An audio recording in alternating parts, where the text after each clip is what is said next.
¿Qué tal? Iniciamos una edición de la tertulia de actualidad de Valdepeñas que no es una edición más. Estamos en la semana en la que cumplimos el primer aniversario desde el inicio de la declaración de la pandemia del COVID-19. Atrás han quedado muchas vidas, muchos contagiados, muchos hospitalizados, muchos cierres de negocios, muchos desempleados y muchas secuelas, muchos rotos en familias y en personas. En la situación actual, situación clínica, situación sanitaria, hospitalaria, tenemos que decir o respirar levemente porque estamos de nuevo en horas bajas, con alguna excepción, como la sorpresa que tuvimos ayer en el municipio vecino de Torrenueva, donde las autoridades sanitarias se vieron obligadas a volver a decretar el nivel 3 de medidas de aislamiento frente al COVID. Antes de presentarles a los componentes de la tertulia de hoy, que ya digo, le hemos dado un cariz especial, vamos a presentarles el reportaje que hizo nuestra compañera Elisa Palomar para los servicios informativos de Televaldepeñas en Torrenueva. Con una nota de prensa informó ayer la Consejería de Sanidad sobre el nivel 3 para Torrenueva, que supone la primera decisión en la provincia de las autoridades tras levantar las medidas al salir de la tercera ola. Esta población tiene muy pocos habitantes, lo que ha hecho que con una familia de 10 miembros con positivo, su incidencia acumulada se sitúe en los 370 casos por cada 100.000 vecinos. Nosotros la semana pasada ya publicamos en la página de Facebook de aquí del Ayuntamiento de Torrenueva, ya publicamos que teníamos 10 casos, con lo cual sabíamos que bueno, la incidencia era superior a la permitida, y no es que te esperas que la consejería te vaya a pasar a nivel 3, pero bueno, lo intuyes porque lógicamente cuando tienes 10 casos en una semana, pues la semana siguiente puedes perfectamente crecer. Y en esas están porque aunque hoy por hoy ya solo son 7 de esas 10 las personas que siguen siendo positivas, se están realizando más PCRs con resultados preocupantes. Lógicamente somos nosotros los que tenemos que tratar por todos los medios de que no haya este tipo de brotes, y además que nos va, como se suele decir, ¿no? Nos va la vida en ello, ¿no? Este ha sido el primer municipio de la provincia en regresar al nivel 3 de restricciones. Torrenueva no pasa de los 2.700 habitantes y esta semana, en la que todavía no conocemos los datos por localidades, la Consejería de Sanidad ya ha sido consciente del aumento de su incidencia acumulada con 10 positivos en una semana. En consecuencia, la localidad vuelve a cerrar centros culturales y sociales y a reducir aforos en interiores y exteriores. Una vez más apelar a la responsabilidad de todo el pueblo de Torrenueva. Hasta ahora lo está haciendo bastante bien. Llevábamos 2 o 3 semanas a 0 y hemos saltado de 0 pues a 10 y bueno, esto es así. Es que el virus no se manifiesta así y no podemos hacer otra cosa. Desde el Ayuntamiento están permanentemente en contacto con el Centro de Salud de Torrenueva para conocer, dentro de la protección de datos, si alguna persona contagiada necesita ayuda. Pero bueno, si hay que llevarles medicinas o hay que llevarles, como ha sido algunas veces, ha habido que hacerlo, o necesitan cualquier ayuda por nuestra parte, bueno, pues sí, pero lógicamente tenemos que estar ahí pendientes de ellos. Este viernes sabremos cuántos positivos se han notificado en cada uno de los municipios de la provincia hasta el pasado domingo. Integrantes de la tertulia de hoy, en primer lugar, Cecilio Moreno, jefe del Cuerpo de Policía Local de Valdepeñas. Muchas gracias por acompañarnos y bienvenido. Gracias a vosotros. Ángel Luis Rivas Lado, profesor de Filosofía, lo mismo digo. Bienvenido una vez más. Gracias por reincidir. Reincidir no es el verbo con el señor policía aquí. Cipriano Galindo, neuropsicólogo, psicólogo de la salud, de los comportamientos y los trastornos mentales. ¿Qué tal? Pues muy bien. Vamos a empezar por ti, si te parece. Un año ya se puede mirar muy atrás y recordar como algo que empezó hace, la sensación de que de hace mucho tiempo. ¿Qué hemos aprendido en este año de pandemia y en los sucesivos ciclos de comportamiento del coronavirus y de las personas? Vale. Bueno, yo cuando me comentaste el tema de la tertulia de hoy, estuve pensando, digo, bueno, ¿cómo podemos hacer una tertulia algo más positiva de lo que se había hecho en programas anteriores, ¿no? Pero la verdad es que es complicado porque, bueno, tenemos 72.500 muertes a nuestras espaldas, que se dice pronto. Entonces, positivo, sí hay aspectos positivos, pero están enmascarados por estos otros aspectos, ¿no? ¿Qué hemos aprendido durante este tiempo? A ver, hemos aprendido muchas cosas. Yo creo que hay aspectos que sí que nos tienen que dar que pensar, ¿no? Aquí está Ángel, que seguramente nos va a ampliar más este aspecto, pero en principio se nos ha tambaleado nuestro sistema de creencias y valores, ¿eh? Nos hemos dado cuenta que somos insignificantes, que resulta que con todo nuestro poderío llega aquí un bichito invisible que nos pone en jaque nuestro sistema de vida, nos pone la salud, la economía, el tema social, y luego, si tenemos ocasión, hablaremos del tema psicológico, porque resulta que el tema psicológico será la próxima pandemia. Y es cierto, bueno, ya la OMS dice que en el 2030 será la primera causa, o sea, la primera enfermedad, ¿no? Enfermedad pública, la primera, por encima del cáncer. Quiero decir con esto que esto va a traer cola, en cuanto al tema psicológico. Hemos aprendido, aparte de esto, pues hemos aprendido, hombre, que tenemos que mejorar, por ejemplo, en el sistema de salud, ¿no? Las carencias han salido a flote. Basamos todo en las personas, hombre, vamos a dotar de recursos materiales, de más recursos, no dejemos todo en las personas, que también hay que dotar de recursos de personal al sistema sanitario, ¿no? Porque se ha visto que en un momento dado viene una crisis de este tipo y ¿qué hacemos? Nos vemos un poco como nos hemos visto, ¿no? Rebosados. Cecilia Moreno, con la perspectiva de este año largo transcurrido y tan largo, ¿cómo recuerdan en el cuerpo de policía local aquellas primeras semanas de incertidumbre, de caos, de desbordamiento? Digamos que daría para escribir un libro, ¿no? Las sensaciones, hay de todo, las experiencias. Sí es cierto que quizás por esa constante actividad, porque nosotros, al igual que los sanitarios, no hemos cerrado, hemos mantenido las 24/24, los 365 días del año. Son sensaciones como cuando va uno a los restaurantes estos asiáticos, ¿no? Que te dan esa salsa agridulce, ¿no? Tiene momentos de que te sientes tremendamente acompañado y tremendamente válido y útil, y otras veces que te vienes abajo como consecuencia de que ves, pues eso, ves las personas que están decaídas, tristes, gente mayor, gente que no estaba habituado, como decía en este caso el psicólogo, no estaba acostumbrado a estar en casa 24 horas encerrado, o meses o semanas.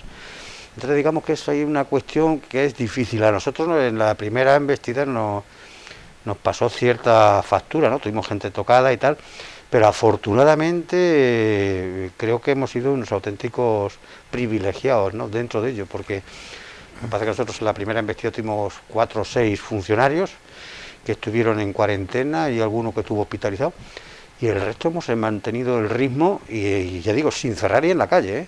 Nosotros hemos estado permanentemente, no me digas que en la calle, ¿no? Y sí es cierto que ha sido esa sensación agridulce, ¿no?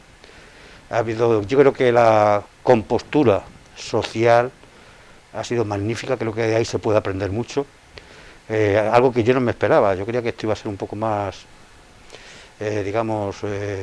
más de pólvora, un poco más de pólvora, ¿no?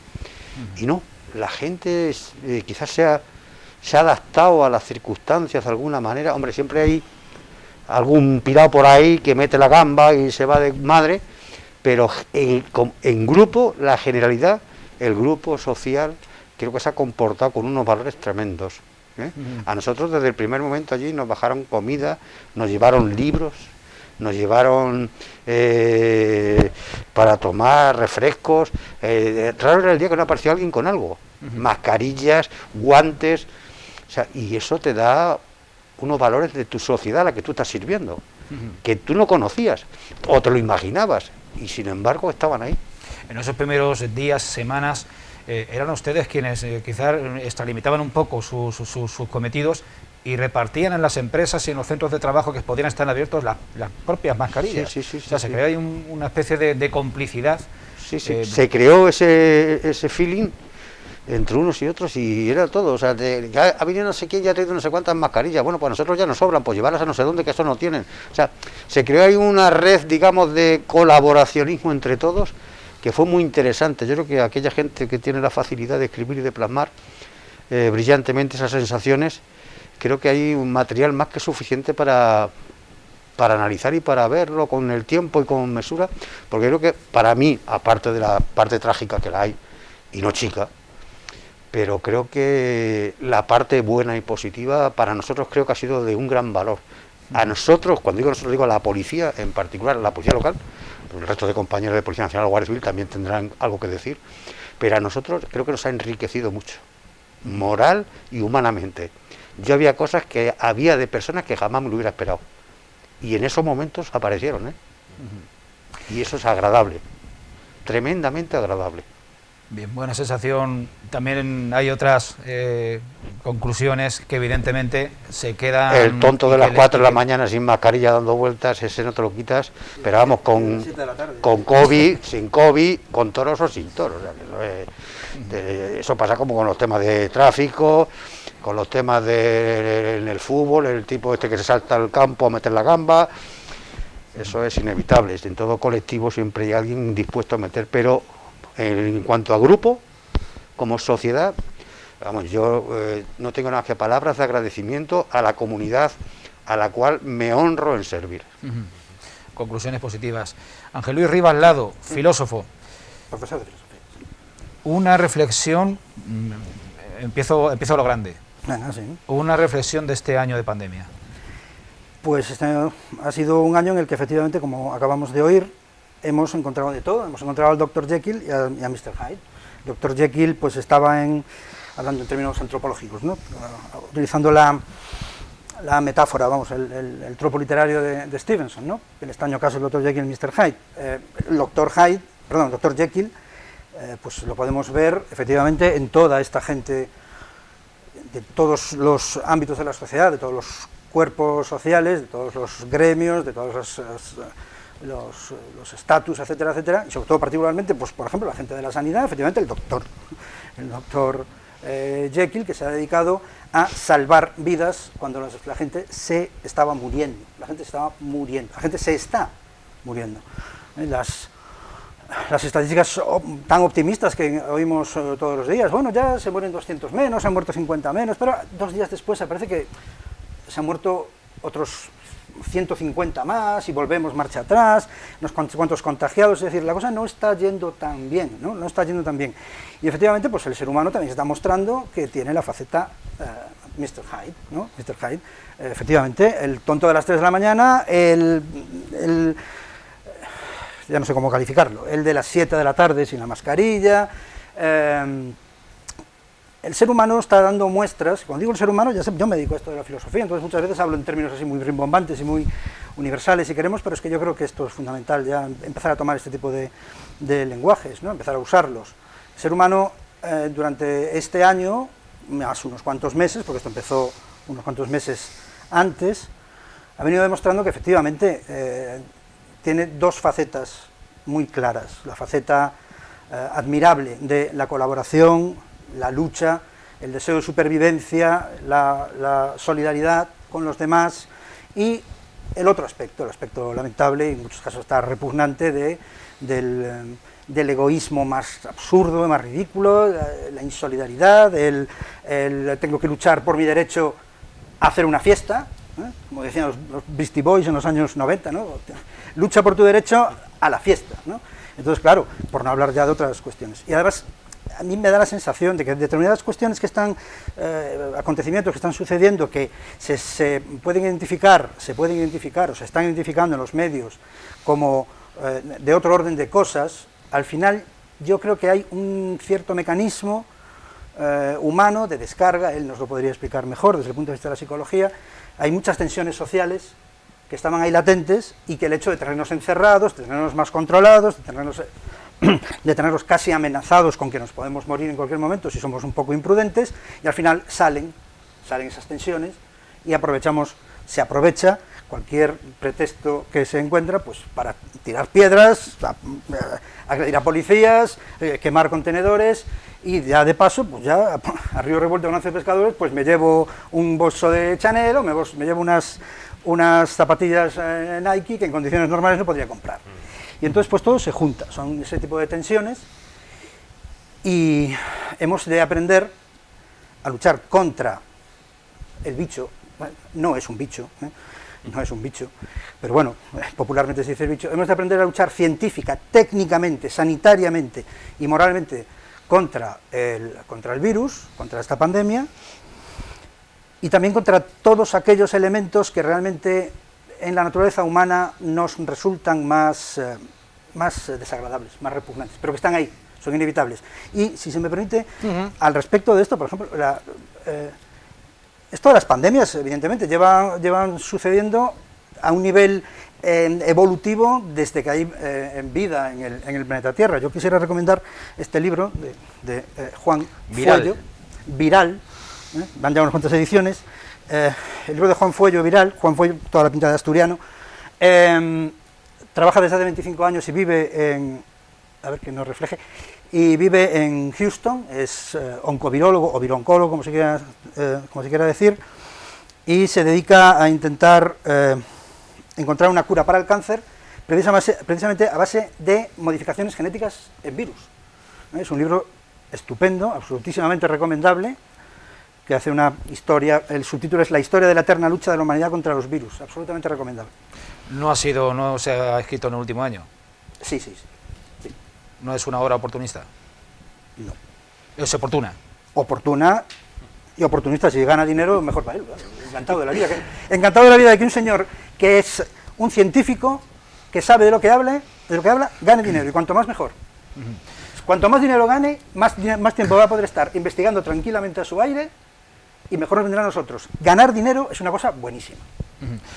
Les pido, sobre todo porque permite investigar y generar y desarrollar vacunas, les pido que interactúen, que establezcan el coloquio sin necesidad de que yo reparta el juego, pero a Cipriano Galindo, al psicólogo de la salud, sí que empezaría por preguntar, esto que nos está ocurriendo, y me salgo un poquito de guión, pero son ideas que van surgiendo, esto que, como estamos en clave de balance, lo que ha acontecido en la humanidad en el último año es el gran motivo de las últimas décadas para establecer o para iniciar un estudio sociológico.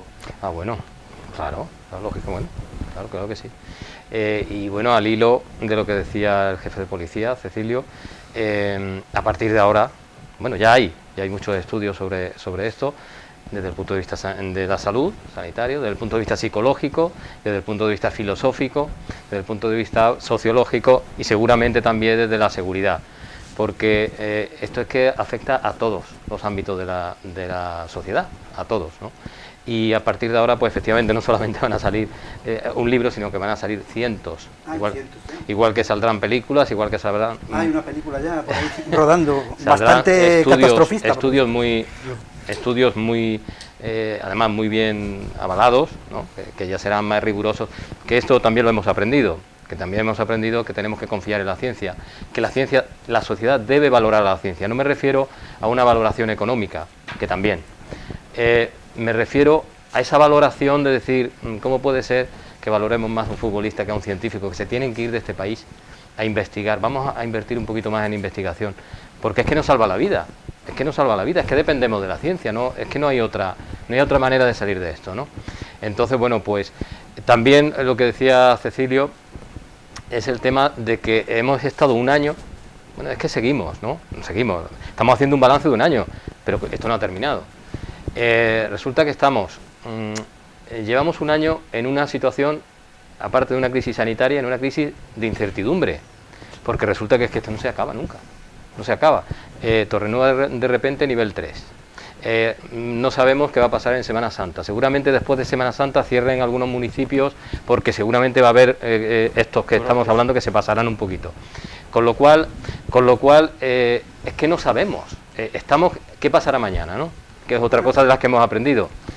Que vamos a aprovechar el momento, porque igual que se han suspendido cientos de bodas, igual que se han suspendido muchísimas cosas que tenían preparadas, digo bodas por no decir otras cosas que teníamos preparadas, pero que esto ha venido a frenarnos, que después podemos hablar del tema de la sociedad, ¿no? El tema social, porque yo creo que también va a ser uno de los ámbitos más castigados en el futuro, ¿eh? En el futuro va a haber dos ámbitos muy castigados, que son el social y el psicológico. Porque el sanitario, bueno, esto pasará, saldrá la vacuna y todo esto nos quedará el recuerdo. Bueno, sí, vale. Pero bueno. No, porque es que está la cuestión, si queremos mezclar precisamente la cuestión sociológica, Las vacunas ya sabemos lo que está pasando en los últimos días. Bueno, y particularmente, por ejemplo, en algunos gremios, yo he sido testigo, hoy mismo, esta mañana, de que al enterarnos de que en Marbella pues había fallecido una compañera de 43 años, profesora, al poco tiempo que deja familia y tal, al poco tiempo de vacunarse con la AstraZeneca, inmediatamente el pánico casi empezó a cundir. Es decir, ya yo he oído ya pues muchas declaraciones así espontáneas de gente, de compañeros fundamentalmente: yo no me la pongo, yo no me la pongo, yo no me la pongo. Con toda la lógica del mundo, la lógica ilógica del miedo. El miedo es libre, el miedo es la irracionalidad, pues en el sentido más trivial de la palabra. Si te entra el miedo porque ves casos que dan miedo, es la respuesta humana lógica es esa. Claro. Yo, si se me permite, solo quería hacer quiero leer una cuestión mínima, una cita que hace Juan Fuello de Isaac Asimov. Aquel era químico, era un magnífico científico en sí mismo, pero además era un extraordinario divulgador científico. Entonces, lo cita al final, dice, en su ensayo El culto a la ignorancia, Isaac Asimov, o Asimov, como se quiera decir, recuerda que los oscurantistas tienen por consigna: no confíes en los expertos, y recalca algo que no podemos olvidar. Esto es cita directamente de Asimov. Hay un culto a la ignorancia y siempre lo ha habido. La presión del antiintelectualismo se ha abierto paso en nuestra vida política y cultural, alimentada por la falsa noción de que democracia significa que mi ignorancia vale lo mismo que tu conocimiento. Evidentemente eso no es la democracia. Eso no es la democracia. Es demoledor. Es terrorífico, pero es así, tal cual. No, yo creo que también hay una parte que creo que se está obviando y creo que es muy, muy interesante.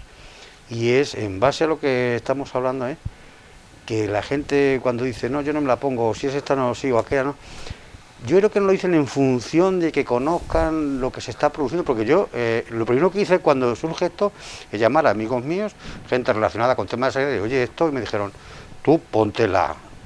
Es decir, pero esta es la cantidad de información o desinformación que les llega diariamente a través de los móviles, a través de internet, a través a la sociedad, que es indigerible. Entonces, ¿quién dice esto y dónde lo dice? Y esto es, nadie se preocupa de comprobar el origen de esa noticia, nadie se preocupa de comprobar quién es esta persona, de chequear en internet, este tío existe o no existe. Como lo chequees en internet, que es igual prácticamente. No, pero quiero decir, hay gente que te viene y sabe que profesor entra a la universidad, puedes comprobar si es profesor o es médico o tal. Pero claro, resulta, ya se han dado estafas de estas de gente que se hace pasar por sanitarios que no te cobran la vacuna y después lo que te ponen es un pinchazo de de insulina o de tal, pero te cobran un pastón. Digamos que ese es el problema complejo que creo que se está ahora derivando de todo eso, la cantidad y la velocidad de la información.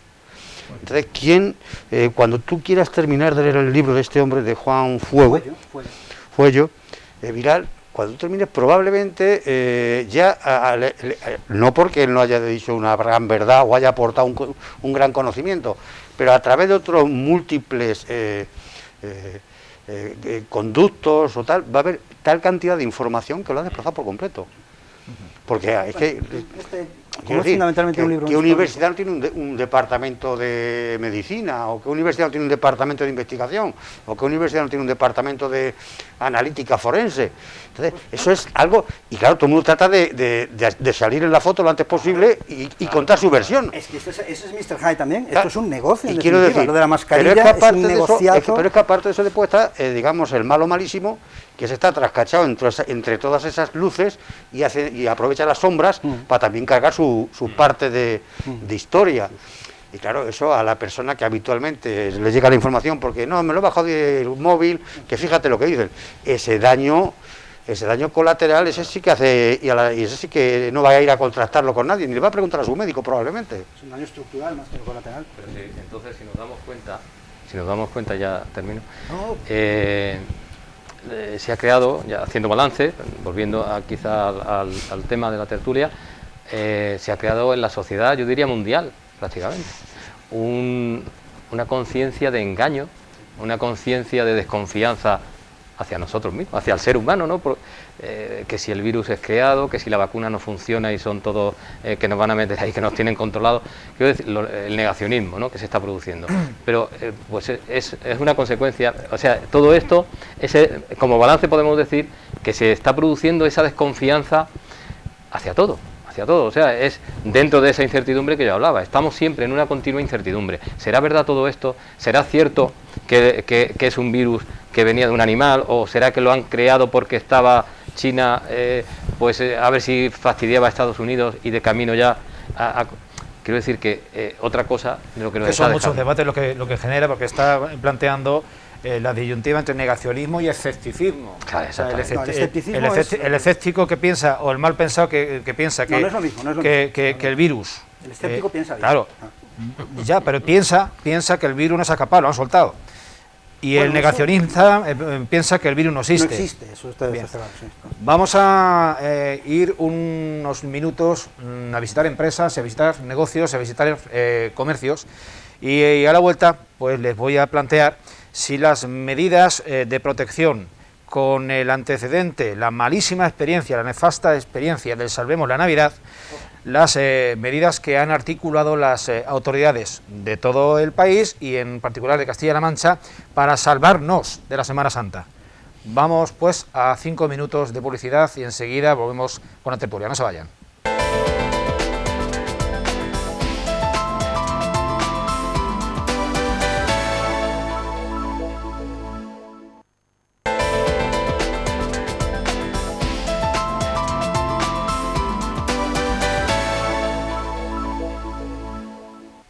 Lo decíamos antes del paréntesis para ir a los anuncios. ¿Qué impresión nos merecen, ya que tenemos la Semana Santa vacacional, que no Semana Santa procesional? A la vuelta de la esquina, las medidas articuladas decididas por las comunidades autónomas en esa conferencia interterritorial y las específicas adoptadas para Castilla-La Mancha. Yo, en principio, por ir un poco a lo concreto, se ha dictaminado el cierre perimetral de todas las comunidades autónomas. Hubiera sido interesante, jefe de policía, retomar para esos días concretos el cierre municipal. Bueno, digamos que no dispongo de la información suficiente, en este caso sanitaria, ni conozco, digamos, los baremos que se utilizan en el ámbito sanitario para valorar y en función de ello tomar ese tipo de decisiones. Pero quiero entender, como responsable de seguridad de mi comunidad aquí en Valdepeñas, que cuando la consejería opta por ese tipo de tal, tendrá, digamos, conocimiento suficiente y habrá tenido ya datos suficientes para determinar esa situación. Y además, hombre, también estamos hablando de un futurible, ¿podrá ocurrir o no? Claro, es muy fácil decir, pues no pasó nada, pero claro, se han pasado de frenada. Bueno, pero yo prefiero que se pasen de frenada a que no después tengamos que, como comentabas tú, a lamentarnos de otros 300 o 400 muertos. Prefiero que nos quedemos un ratico todos pegados en casa viendo la tele un rato. Entonces, yo pienso que, aunque no me gusta hacer futurible, yo soy de lo de aquí y ahora. Yo entiendo que si se considera que se debe de hacer, entiendo que se debe de mantener esa situación, porque claro, esos movimientos sí que ya está más que demostrado en estos 2 o 3 picos que ha habido. Se ha demostrado que en cuanto se ha permitido un poco, se ha levantado la mano, ha empezado otra vez a propagarse. Desconozco cómo, porque ya le digo, sanitariamente no tengo ni conocimiento ni tengo información suficiente para... Pero está claro que ese contacto y ese movimiento trae cola, ¿eh? Yo vuelvo a tener esa confianza en la ciencia, ¿sabes? Yo estoy vacunado de AstraZeneca, la primera, no sé si recibiré la segunda, pero bueno, quiero decir con esto que quizá hubiese sido conveniente perimetrar municipalmente, o sea, porque llevamos un 4% de vacunados, 4% de la población de este país vacunado. Eso es nada, entonces, y yo sigo confiando en la ciencia, en las vacunas que van a dar sus resultados. Tenemos en cuenta que AstraZeneca efectivamente será una vacuna que a lo mejor necesita más estudios, en fin, pero también es cierto que según los datos que tengo han sido 17 millones de personas en el mundo vacunadas con AstraZeneca. De esos ha habido 33 casos y 2 fallecimientos. Vamos a ver, si estamos hablando de vidas y de personas, pero también tenemos que hablar de datos, ¿no? Son tantos por ciento que quizás no son significativos ante la cantidad, pero bueno, no quiero entrar tampoco en ese debate. tenemos que seguir confiando. Al contrario, entra. No, bueno, no quiero entrar en el debate de si es que la pregunta que AstraZeneca es una vacuna buena. No, a mí me vacuna con AstraZeneca, yo no he tenido unos efectos secundarios, un poquito de dolor de cabeza, pero es normal porque entra algo extraño en tu cuerpo y es normal, yo lo veo totalmente normal. Hay personas que han tenido algún otro malestar, que también es normal, cada cuerpo es un mundo y ya está. El sistema inmunológico de cada uno es como es y unos lo tienen más reforzado y otros menos. Todos conocemos matrimonios donde el marido o la mujer han estado a punto de morir y el otro no lo ha pillado. ¿Por qué? Porque tenía un sistema inmunológico mucho más reforzado. Por lo que es, pues lo vamos a saber con los estudios que van a salir de aquí en adelante, vamos a saber por qué esas personas no. Porque tenían más vitamina D, porque el grupo sanguíneo influye, eso se va a ver. Por eso digo... Hay que explicar que desarrollas tu actividad en el ámbito sociosanitario y que por tanto estás expuesto y por eso has recibido la vacuna. Claro, sí. ¿Recibirías la segunda? Sí, sin dudarlo, sí. Comentabas antes que tus compañeros eran bueno, no, absolutamente mis reacios. Compañeros no. Disparidad de... Sí, de bueno, opiniones. vamos a ver, pues estoy pensando ahora mismo en un compañero, por supuesto, no voy a dar nombres ni nada por el estilo, que inmediatamente salió a frenar un poco los caballos, a decir, vamos a ver, que son muy pocos casos proporcionalmente o en tanto por ciento con relación a la gente que se ha vacunado y no le ha pasado nada. Es que hay un porcentaje enorme de gente que no le ha pasado nada de nada, ni siquiera dolor de cabeza, ni fiebre, ni nada. Que hay unos casos ahí, tampoco hay que caer en la falacia típica del post hoc ergo propter hoc, ¿no? La falacia de que, como sucedió después, sucedió a causa de... No se sabe exactamente. Ahora, la cuestión del perimetraje, a mí, la verdad, a mí este tipo de limitaciones a la libertad de movimientos, pues me resultan tristes, pero la respuesta te la dabas tú antes de la publicidad. Antes de la publicidad. Es decir, ¿dónde fue el terrible, el rebrote gordo ayer o antes de ayer? Para San Antón. No, pero ¿dónde fue? Ahí al lado. Ah, bien, sí. Claro, sí, es decir, porque podemos cerrar perimetralmente Castilla-La Mancha, nos vamos a dar un paseíto a Torrevieja, ¿no? ¿No? Torrevieja, Alicante. En Torrenueva nos vamos a dar un paseíto a Torrenueva, nos cruzamos con una persona que está en pleno rebote de la cuestión y nos venimos a Valdepeñas con... Claro, a mí lo que... particularmente que se cierre la comunidad autónoma de Castilla-La Mancha con relación, por ejemplo, a Madrid, que está recibiendo a todos los franceses que vienen a Madrid a pasarse un fin de semana de cachondeo estupendamente, porque en París no pueden, porque tienen un nivel de contagios y un nivel de la pandemia realmente escalofriante, para ser lo que es, París, la France. Entonces, yo espero que... Así son las cosas, es una pena, pero desde luego Castilla-La Mancha hay que cerrar con respecto a Madrid, no vaya a ser que algún francés, en lugar de un fin de semana, esté una semana y le digan, pues vámonos a dar un paseo a Valdepeñas. En realidad no hay un cierre perimetral efectivo, claro, si es que no es así. Si es que pasan que voy a ver a mis padres o que voy a recoger a mi hijo porque estoy separado y me toca, claro, tal cual. Sí. Quiero decir que no hay, y una persona que venga contagiada puede contagiar aquí a un montón. Quiero decir que bueno, que un cierre perimetral como tal, bueno, yo creo que es necesario para intentar, por lo menos que, bueno, lo hemos intentado, que luego se cumpla o no, ese es otro tema, pero es que eso es inevitable, ¿no? Los seres humanos podemos hacer lo que podemos hacer y dentro de las sociedades, pues podemos limitar lo que podemos limitar y en este caso, pues nada, se establece una ordenanza de que no se sale de Castilla-La Mancha. Quejas, esto es una dictadura, no sé qué, no sé cuántos, bueno, muy bien, pues ya está. Contagiémonos. Por encima de todo está clarísimo que hay que adoptar cuantas medidas sean tendentes a paliar de alguna manera el tema. Claro, es que después es muy fácil criticar y decir, claro, como nos han tomado, no, ya, es que, pues digo que a mí lo futurible me cuesta trabajo, yo no sé la primitiva del domingo, pero sí entiendo que con la que está cayendo, si preveemos que durante ese espacio de tiempo, con un puente largo, tal y cual, va a haber movimiento, si podemos amortiguar, primero con una buena campaña de concienciación, decirle, oye, que a todos nos va, vamos a quedarnos en casa otra temporadilla, aunque sea 4 días, creo que con un llamamiento al civismo y a la al buen ser, que en todos creo que hay, volvemos a lo del principio, no faltará el tonto que cogerá el coche y se presentará en Córdoba o en Cádiz, pero bueno, que yo quiero pensar que es necesario ese tipo de actuaciones, en función de eso, del conocimiento que se tiene y en función, de que no siempre hay que tomarlas, o sea, no son medidas populares, pero hay que tomarlas porque no sabemos lo que puede pasar. Y como bien decías, pues en cualquier momento un señor que se ha ido a dar un paseo de lo más inocente al puente San Miguel, pues resulta que allí se ha acusado con otro amigo suyo que es de no sé qué pueblecito que venía a recoger a la hija, que venía en el autobús de no sé dónde, y resulta que venía el tío infectado y ya la hemos liado.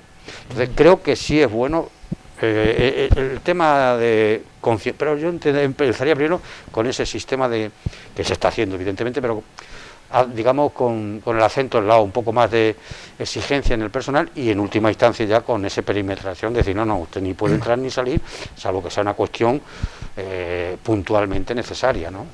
Hay una restricción a la movilidad territorial y una restricción a la movilidad temporal. Claro.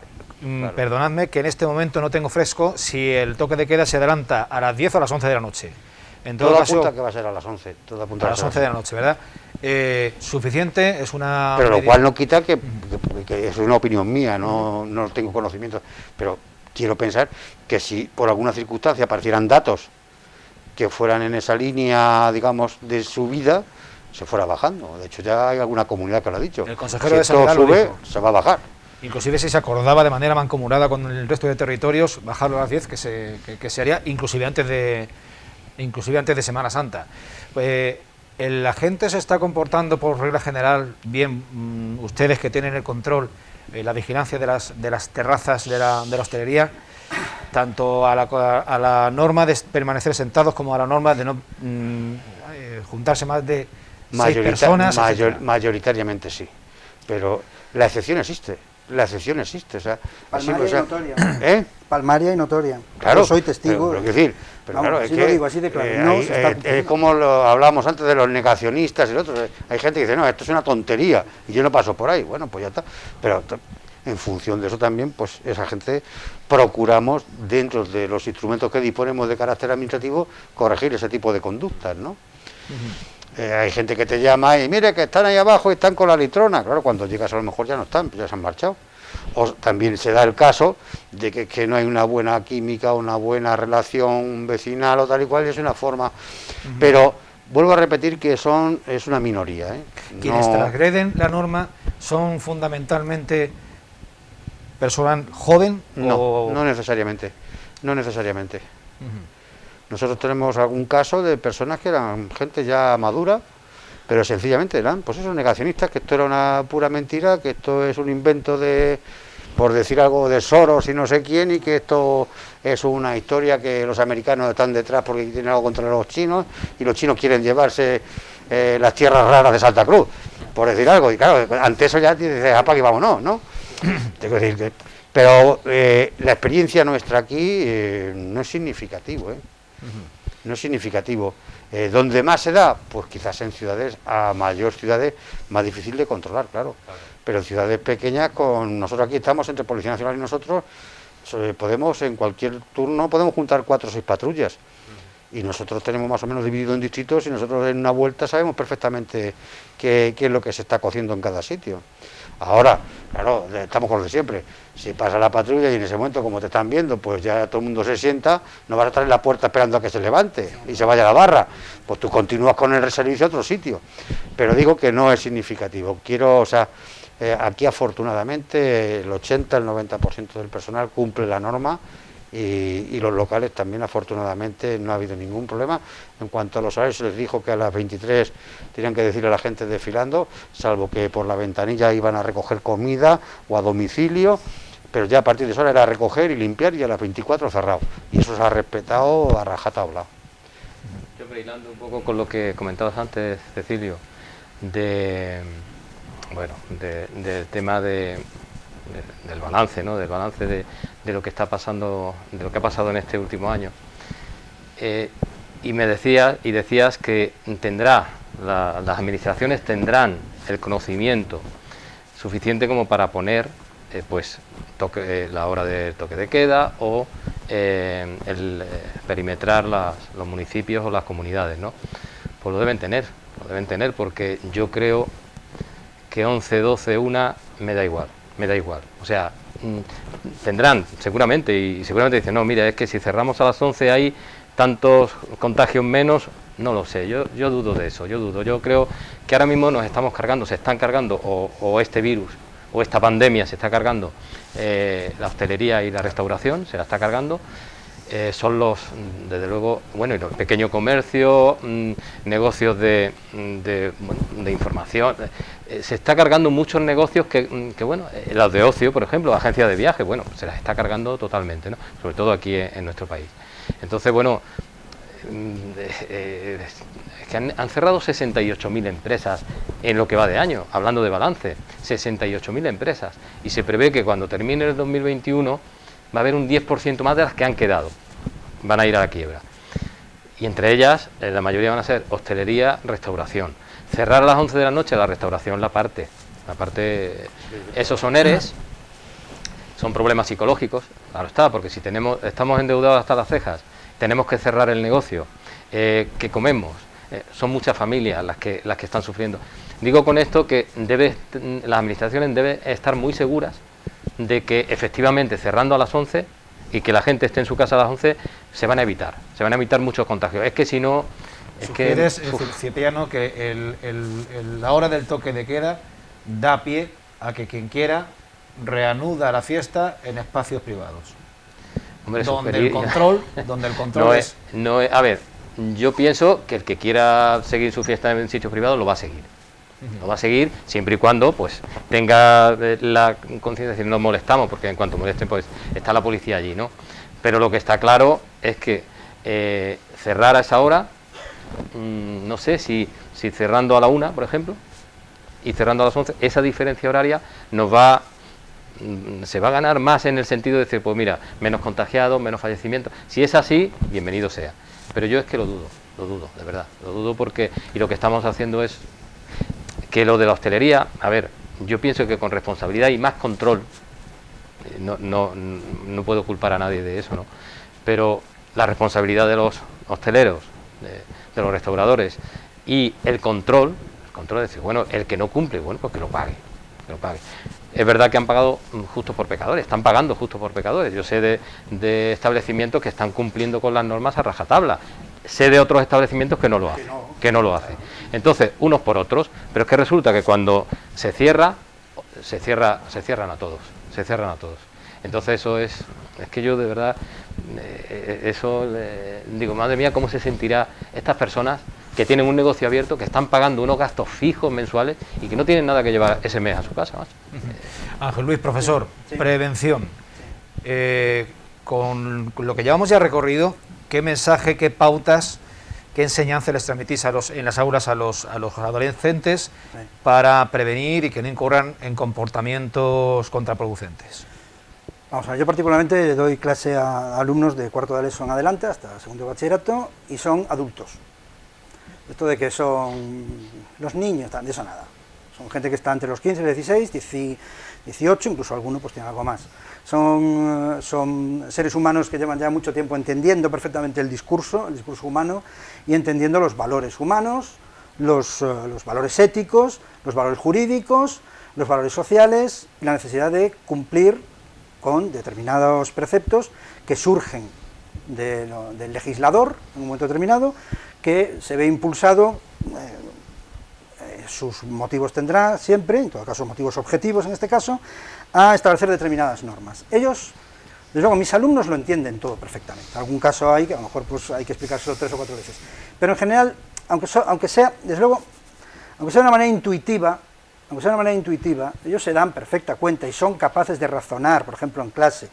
Lo que pasa es que no tienen mucha tendencia, no les gusta hablar y debatir, esto es verdad, están muy callados a veces, ¿no?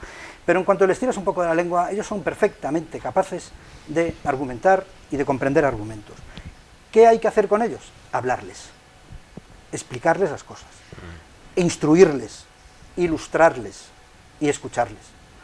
Son muchachos y muchachas, que están en una época de su vida en la que este tipo de cuestiones, lo que significa una disciplina, un orden, un concierto, una disciplina, en muchos casos les resulta difícil de asimilar porque, en definitiva, pues está la rebeldía adolescente y esto es perfectamente comprensible, es hasta simpático y bonito cuando no lleva demasiado conflicto. Entonces lo único que hay que hacer con ellos es explicarles las cosas clarito, explicárselas. Lo captan perfectamente. Y, por ejemplo, la cuestión de la disciplina mínima de que si hay que andar con mascarilla, hay que andar con mascarilla porque evitas contagiarte y evitas contagiar. Si hay que tener las ventanas abiertas, entra mucho frío, ¿qué le vamos a hacer? Nos ponemos el abrigo hasta arriba, ventilamos, el gel, ya lo de que mantenga la distancia de seguridad es imposible, eso es imposible. Vas por los Eres pasillos. categórico siempre. Yo, imperativo categórico soy, imperativo categórico. No, es sencillamente una constatación, vas por los pasillos y ves que les dices, separaos un poquillo, pasas, miras para atrás y ya están, tal y cual. Entonces, pues no hay mucha solución, esto no tiene mucha solución. Por ese lado no hay solución. Pero después, por ejemplo, en el instituto donde yo clase, la comisión COVID, la gente que se encarga de controlar cómo va la situación, hace un trabajo extraordinario de control, de gestión del asunto. Al primer indicio de que puede haber cualquier cosa, se corta el asunto, para casa, pruebas.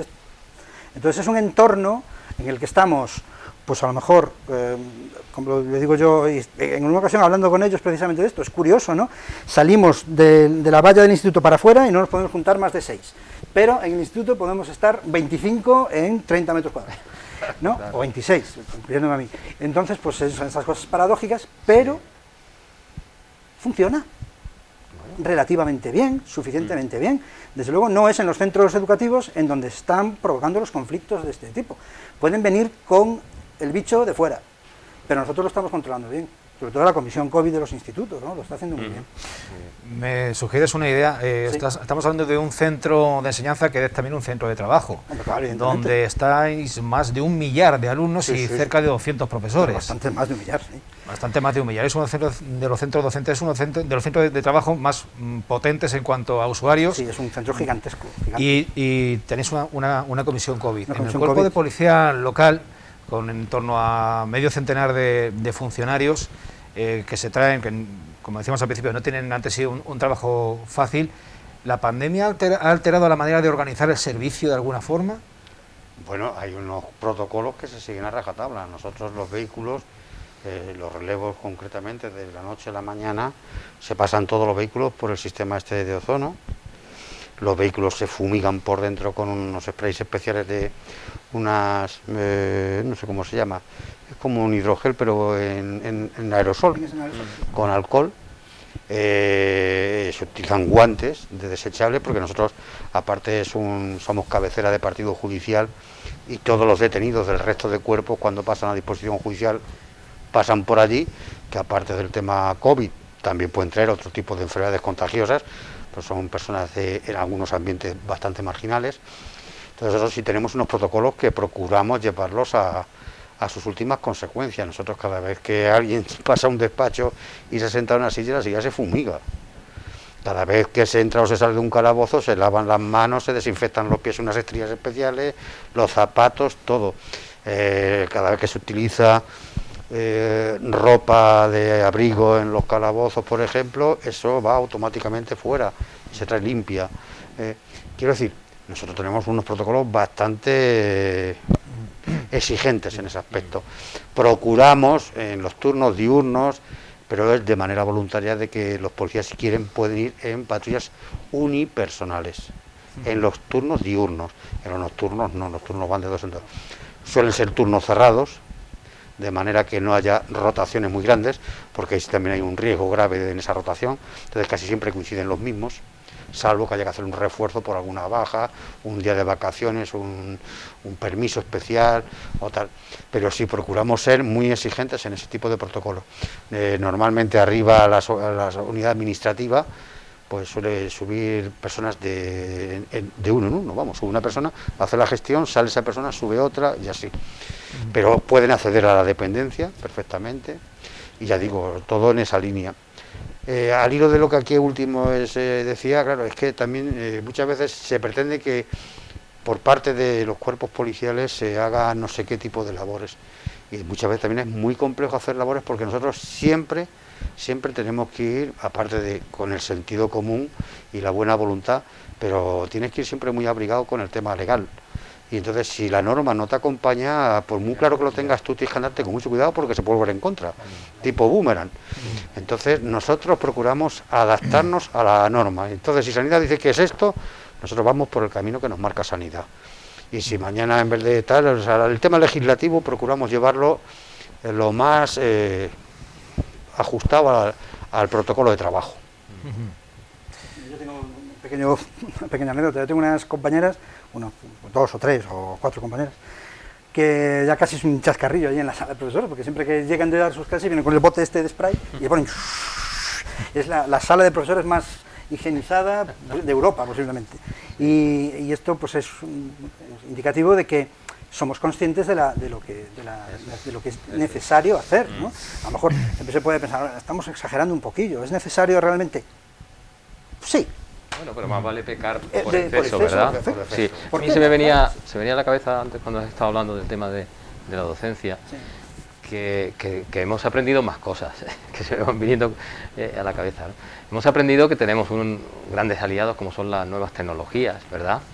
Pero eso nos ha servido también para darnos cuenta de la gran labor que hacen los docentes, porque cuando se hacen las clases virtuales y todo lo que quieras, pero esa transmisión de conocimiento, esa pasión que hay que transmitirle a los alumnos, eso no lo hace un ordenador, eso lo hace un maestro o un profesor, ¿no? Lo hace... Un profesor en la pantalla. Un profesor en la Exacto, pantalla. no, eso es totalmente despersonalizado. Absolutamente. Pero es que lo mismo ocurre en los trabajos. O sea, nos hemos dado cuenta lo importante que es el contacto humano, la labor de equipo, la labor de grupo, el sentimiento de pertenencia, ¿no? De pertenecer a un grupo. Probablemente a nosotros nos ha salvado eso. Exactamente, sí, así es. El hacer los relevos y vernos y saber que el tema que hemos estado en la calle y decir, aquí estamos y aquí seguimos, te da un puntillo de picante al tema que dices, pues vamos a por ello. Y continúas con la batalla y te vienes arriba, ¿no? Y que seguimos siendo de carne Hay y gente hueso, que al ¿no? contrario se afloja y dice, no, yo no, que no me toque. Claro, que no. pero es que ese sentido de pertenecer a un grupo, a un colectivo, hablando de balances, es otro de los aspectos negativos, ¿no? Negativos de la población en general. Se ha perdido un poco, porque ahora estamos, lo que llaman ciertos psicoterapeutas, el baile del rechazo, ¿no? Donde antes eran bailes sociales, es decir, salía un grupo de la oficina, un grupito de 3 o 4, y se ponían allí a esperar que se levantaran de las mesas en la cafetería para coger su sitio. Era un... ¿sabes? Y saludabas al otro de la otra oficina, aunque no lo conocías de nada, pero lo habías conocido allí. Eso es. O lo de las colas de o ese grupo que se pone delante del mostrador de la carne en un supermercado, ¿no? Que no se conocen de nada, pero, oye, pues te veo todos los días aquí, tú es que vives cerca, tal. Había un contacto social que ahora no, ahora tenemos la distancia medida, tenemos que estar ahí, es que parece que estamos controlados por ordenador, ¿no? Es decir, aquí, no te acerques más, que ahí no puedes, ¿sabes? O esperar en la puerta a que salga uno para meterse otro. Eso lo que nos está haciendo perder es el sentido de la pertenencia, y eso lo tenemos que recuperar.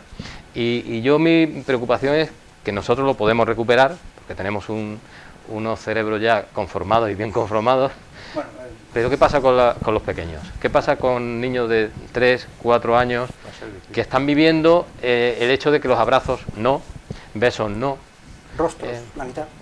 Claro, entonces resulta que eso se va grabando, los niños van absorbiendo, van formándose en su cerebro todas esas ideas. Llegará el día en que sean más, no sé si está bien dicho, asociales, ¿sabes? Más fríos. Más fríos, vale, más fríos, sí. Asociales, ¿no? Que sí, que le den el abrazo a su abuela tal, pero luego a la hora de un desconocido, que nosotros estamos acostumbrados al beso y tal, cuidado que ahí eso va a ser en un futuro, pues se va a ver. Hay una cuestión que yo ya lo he comentado en muchas ocasiones con gente, ¿no? La cuestión de que sencillamente, como tenemos que andar con la mascarilla, solo tenemos medio rostro, ¿no?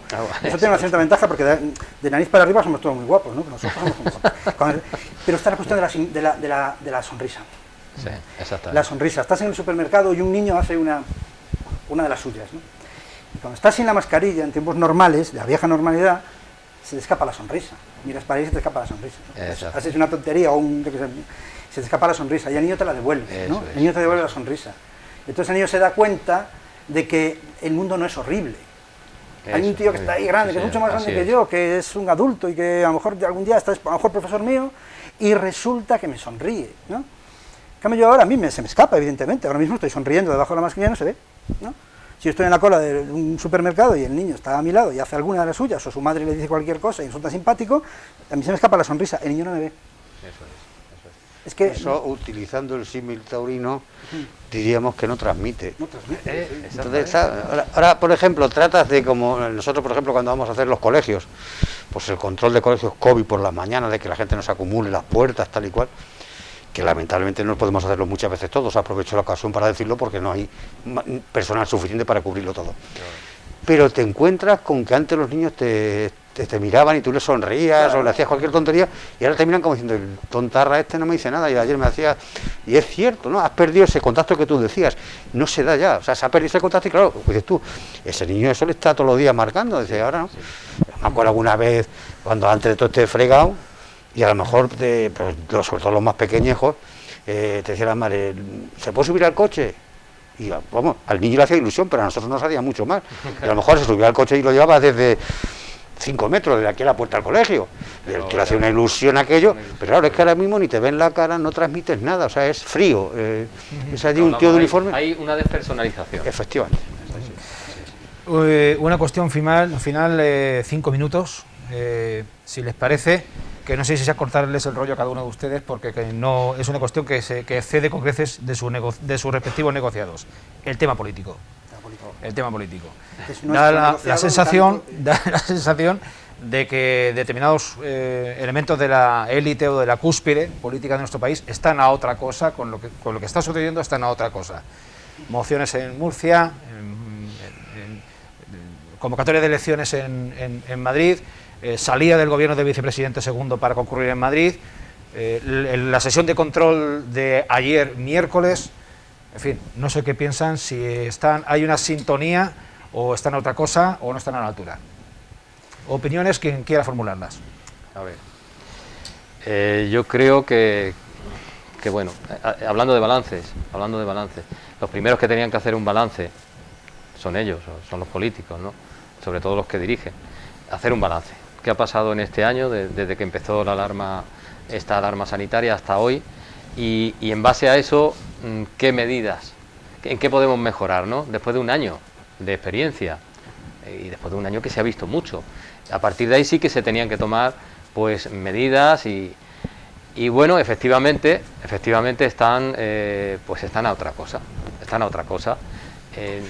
No dejan de, bueno, quizá ponen ahí al cabeza de turno de turno, valga la redundancia, a Simón, que bueno, que está ahí el hombre pues haciendo lo que puede. Yo creo que bueno, que lo hace lo mejor que puede y lo mejor que le dejan y poco más. Esto no se ha dado nunca, esto es novedoso y este hombre le ha tocado. Esto será para él pues una experiencia que, vamos, única, ¿no? El problema es cuando hacerlo lo mejor que se puede es hacerlo lo mejor que se puede. Cuando lo ha hecho lo mejor que ha podido, a veces es muy meritorio, otras veces es que no ha podido hacerlo más, porque... Claro. Entonces, pues el tema de no política, la verdad es que no es un tema que bueno, la sociedad está muy desencantada con este tema, ¿vale? Con el tema de la política y más cuando entramos en unas situaciones tan dramáticas para la población y no confiamos. Y es un sentir general, no se confía en los políticos desde ese punto de vista. Me falta que hacer. Bueno, yo es que particularmente no es mi negociado, mi negociado es la metafísica. Pero el mío tampoco, ¿eh?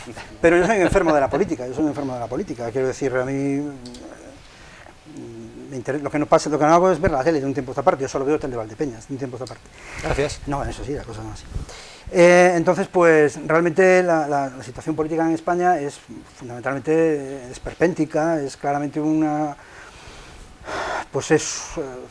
opereta bufa, ¿no? Es decir, está clarísimo que, salvo los 4 políticos realmente dignos y decentes de todos los partidos, incluyendo los partidos que a priori podrían entenderse que son menos dignos y menos decentes, siempre hay políticos dignos y decentes, pero a mí me da una sensación, efectivamente, de que ni saben lo que dicen, ni dicen lo que saben, ni están a lo que están,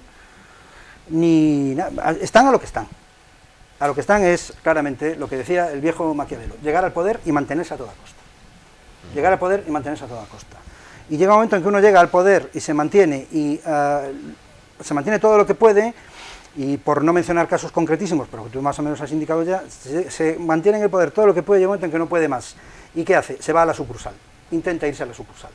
En la sucursal, según las encuestas, le van a dar una patada bien dada y lo van a mandar, como decía Albert Camus en el final de Calígula, una obra de teatro extraordinaria que yo recomiendo a todo el mundo, hay muy buena edición española, a la historia, Calígula, vete a la historia. Entonces tiran al espejo allí y lo rompen, ¿no? Y todo esto. Yo creo que lo van a mandar a la historia. No sé si es bueno, si es malo. Yo no me pronuncio, en este momento no me pronuncio por ningún partido, ¿no? Pero, bueno, para hablar en clarito ya, Pablo Iglesias, ¿no? Pablo Iglesias, pues ahora se presenta como el salvador de la Comunidad Autónoma de Madrid. Yo no sé si es el salvador, si Díaz Ayuso es la... No tengo ni idea, no me meto ahí. Pero tiene toda la pinta de que lo van a mandar a la historia, Calígula, a la historia. ¿Alguna aportación más, señores, para acabar? Bueno, hombre, yo creo lanzar un mensaje de optimismo, ¿no? Decía una psicoterapeuta, que ahora no me acuerdo el nombre, que con poco dinero se puede vivir, incluso con poca salud se puede vivir. Lo que no se puede vivir, porque sería sobrevivir, es sin ilusión, ¿vale? Entonces, seguramente se estabilizará. Normalidad no tendremos, porque esta incertidumbre va para largo, pero bueno, va a haber una estabilidad donde vamos a convivir con esta situación, conviviremos con ella y bueno, pero que tengamos esperanza que la vida sigue, volveremos a juntarnos en los bares. Un contrapunto, si me permites, porque se me olvidó, lo iba a decir antes, me olvidó. Lo que decía Thomas Jefferson, posiblemente el estadista más importante de la historia después de Pericles. En política, la confianza es la madre de la tiranía. Tú dale confianza a un político y átate los machos. Pues... Qué mal ha terminado esto. Punto. Esto es la rúbrica. Bien, pues hemos tratado de repasar, comentar, analizar lo que ha supuesto este año de pandemia a todos los niveles y específicamente también en el nuestro, en el cercano, porque estamos en una televisión de cercanía. Quieran las circunstancias que dentro de un año no estemos aquí hablando, haciendo balance del segundo año de la pandemia, ojalá que no, y no nos cumple más que agradecer su presencia aquí de Cecilio Moreno, jefe de la Policía Local de Valdepeñas, una vez más. Cecilio, muchísimas gracias. Gracias. Profesor filósofo Ángel Luis Rivas Lado, gracias por tu aportación. Y Cipriano Galindo, ¿qué decirte? Que tienes por delante una tesitura laboral compleja, pero creo que muy propicia, muy maravillosa para desarrollarte en tu ámbito. Claro. Y a ustedes emplazarles a dentro de 7 días a una nueva edición de la Tertulia de Actualidad. Un abrazo a todos.